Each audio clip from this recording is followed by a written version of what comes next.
حضرت سالم بن عبداللہ بن عمر حضرت عمر فاروق کے پوتے تھے، کعبے کا طواف کر رہے تھے۔ طواف مکمل ہوا، 8واں استلام کر کے مقام ابراہیم کے پاس نماز پڑھنے لگے تو خلیفہ وقت کا آ گیا، گورنر۔ السلام علیکم کے بعد اس نے فوراً بات چھیڑی، کہنے لگا حضور کوئی حکم ہو تو بتائیے گا۔ تو آپ کہنے لگے تو بڑا ہی بیوقوف ہے یار، تجھے کس نے گورنر بنایا؟ بڑا تو بیوقوف ہے، تجھے تو سلیقہ ہی نہیں بات کرنے کا۔ حضور کیا ہوا؟ فرمانے لگے خدا کے گھر میں آ کے اور کعبے کے سامنے کھڑے ہو کے میں بندوں سے سوال کروں، یہاں کے بھی بندوں سے مانگوں؟ تو بڑا ہی بیوقوف ہے، سامنے اس کا گھر ہے، سامنے اس کا گھر ہے بیت اللہ اور حجر اسود اور مقام ابراہیم اور مقام ملتزم، اور یہاں بھی میں بندوں سے مانگوں؟ کہتا ہے مجھے بھی کبھی کسی نے ڈانٹا نہیں تھا، میرے بھی پیروں تک پسینہ نکل گیا، تو میں مسجد الحرام سے باہر نکل کے، یوں سمجھ لیں کہ جب لوگ باب عبدالعزیز سے یا باب فہد سے باہر آ جاتے ہیں، کہتے ہیں باہر نکل کے نا میں کھڑا ہو گیا، میں نے کہا چلو فارغ ہو کے آتے ہیں تو بات کرتا ہوں۔ حضرت فارغ ہو کے آئے تو میں نے کہا حضور اب تو بیت اللہ سامنے نہیں، اب بھی کوئی سوال کرے؟ تو فرمانے لگے اچھا ضروری ہے؟ کہا حضور ضروری ہے۔ تو فرمانے لگے چل پہلے بتا، تجھ سے دین مانگوں کہ دنیا مانگوں؟ بول۔ تو کہنے لگا حضور میرے پاس تو دنیا ہی ہے، دین تو آپ کے پاس ہے۔ جب یہ جواب دیا تو حضرت سالم چلنے لگے اور چلتے چلتے فرمانے لگے جا اپنا کام کر، دنیا تو میں نے اس سے کبھی نہیں مانگی جس نے دنیا بنائی ہے، میں نے اس سے نہیں کبھی مانگی، تو کیا حیثیت رکھتا ہے؟ میں نے تو اس سے بھی جب بھی مانگا ہے یا اس کا قرب مانگا ہے یا اس کے رسول کی غلامی مانگی ہے، تو اس سے نہیں مانگتا جس نے بنائی ہے، تو کیا دے سکتا ہے؟ تیری کیا حیثیت ہے؟ تو بھائی ان لوگوں نے قریب پھٹکنے نہیں دیا، ان کے قریب یہ چیز آئی نہیں، بے نیاز لوگ تھے، توجہ ہی نہیں تھی۔ حضرت محبوب سبحانی غوث اعظم شیخ عبد القادر جیلانی رضی اللہ تعالیٰ، آپ ایک کاروبار بھی کرتے تھے، تو آپ کا کچھ مال آ رہا تھا جہاز کے ذریعے، ایک بندے نے خبر دی کان میں حضور جہاز ڈوب گیا، فرمانے لگے الحمدللہ الحمدللہ۔ ڈوب گیا جناب، یہاں جہاز ڈوب جائے تو بندہ بھی ڈوب جاتا ہے۔ کہتے ہیں صاحب انتقال کر گئے، 10 لاکھ کا نقصان ہو گیا تھا، مال ڈوب گیا پورا جہاز ہی، فرمایا الحمدللہ، اور تم نے جلدی کی خبر دینے میں سبق پڑھا رہا تھا، کیوں مجھے دخل اندازی دی تم نے میرے کام میں، کیوں دخل اندازی کی؟ سب الحمدللہ۔ تھوڑی دیر کے بعد اس نے پھر کان میں کہا حضور وہ غلط خبر تھی، جہاز بچ گیا، فرمانے لگے الحمدللہ۔ پھر شاگردوں سے کہنے لگے میرا چہرہ دیکھ رہے تھے پہلی خبر کے بعد بھی، اس خبر کے بعد بھی؟ کہ حضور دیکھ رہے تھے۔ فرمایا کوئی تبدیلی تو نہیں آئی؟ کہ حضور نہیں۔ فرمانے لگے شکر الحمدللہ، رب نے میرا دل دولت سے نہیں جوڑا، اپنی ذات کے ساتھ جوڑ کے رکھا ہوا ہے، تبدیلی تو نہیں آئی۔ یہاں تو ٹینشن ہی ٹینشن ہے، ڈپریشن ہی ڈپریشن، اور بات کس کی ٹینشن ہے؟ پیسے کوئی نہیں، دولت کوئی نہیں، کوئی چکر چل جائے نا کبھی، اس سے بھی کبھی پوچھ جس کے پاس ہے وہ تجھ سے زیادہ غریب ہے، اس سے کبھی پوچھ وہ تجھ سے زیادہ آزمائش میں ہے۔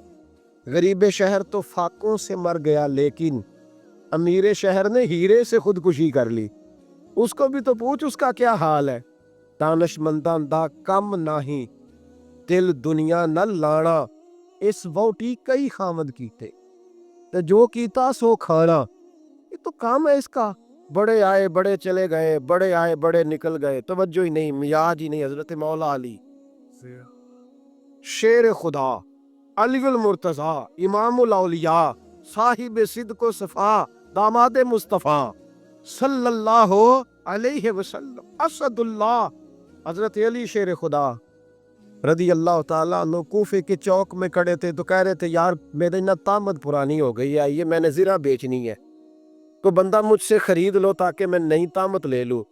ایک بندہ کان میں کہنے لگا حضور طامت کے پیسے بھی نہیں؟ فرمانے لگے پیسوں کو چھوڑ، علی کا سینہ دیکھ، اللہ نے ایمان کی دولت سے بھرا ہوا ہے، پیسے اہمیت نہیں رکھتے، ان کی وہ اہمیت نہیں جو دنیا نے بنا لی۔